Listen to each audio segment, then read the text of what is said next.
નમસ્કાર દર્શક મિત્રો, સોશિયલ મીડિયા ઇન્ફ્લુએન્સર કીર્તિ પટેલ ફરી એકવાર વિવાદોમાં આવ્યા છે.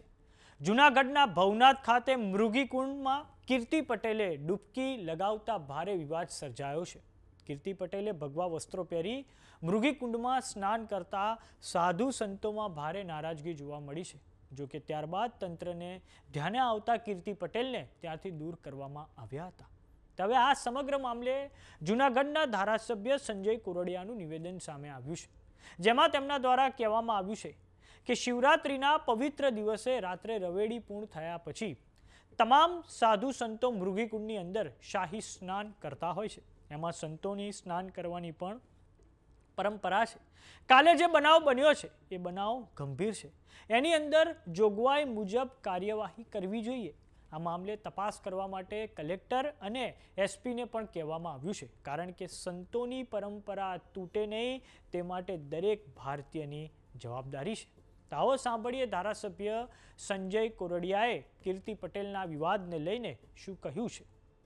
પવિત્ર દિવસે રાત્રે રવેડી પૂર્ણ થયા પછી તમામ સાધુ સંતો મૃગીકુંડની અંદર શાહી સ્નાન કરતા હોય છે અને પરંપરા સંતો એમાં સ્નાન કરવાની પરંપરા છે.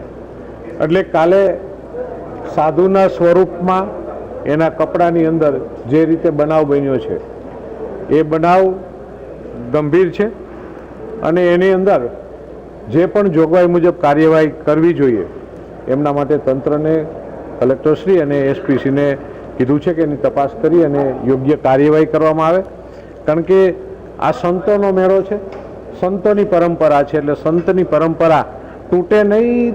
ભારતીય અને સંન્યાસી દરેક લોકોની જવાબદારી છે.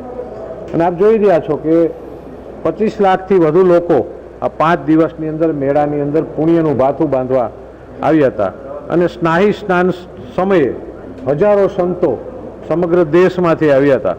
એટલે એમાં એટલી ધક્કામુક્કી હોય કે અંદર કોણ વહી જાય છે એ ખ્યાલ પણ ન પડે, કારણ કે કોઈ પણ સ્વરૂપમાં હું પણ કદાચ એ ભગવા કપડાં પહેરીને ગયો હોય તો ખબર ન પડે કે કોણ વ્યક્તિ છે. અને ક્યારેક કોઈને રોકી તો ક્યારેક સંતોનું પણ અપમાન થતું હોય છે.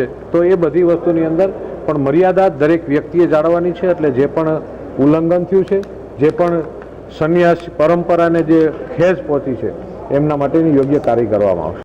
તો સમાચારોમાં અત્યારે બસ આટલું. જોતા રહો જમાવટ. જો તમે અમને યુટ્યુબ પર જોઈ રહ્યા તો સબસ્ક્રાઇબ કરો, જો તમે અમને ફેસબુક પર જોઈ રહ્યા તો ફોલો કરો. સાથે જ અમારી વોટ્સએપ ચેનલ આવી ગઈ છે, જોઈન કરવાનું ના ભૂલતા. નમસ્કાર.